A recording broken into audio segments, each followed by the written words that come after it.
ओम नमः शिवाय. ज्या स्त्रीस संतान प्राप्त होत नाही, लग्न होऊन 10-12 वर्ष झाले, 15 वर्ष झाले व तिला पुत्र प्राप्तीचा योग आलेला नाही, अशा स्त्रीसाठी पुत्र प्राप्तीसाठी मी जे सांगतो आहे हा योग नक्की करून बघा.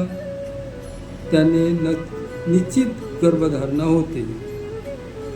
मित्र हो, ज्या स्त्रीस पुत्र प्राप्ती नाही अशांनी ओवा अर्धा चम्मच, पिंपळीचे चूर्ण अर्धा चम्मच,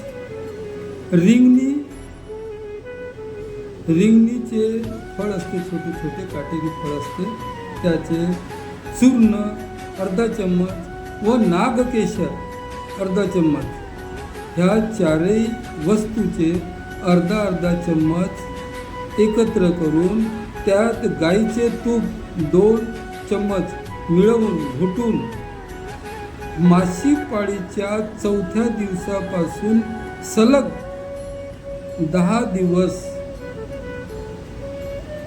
सेवन करून जी स्त्री पती संगे रमल,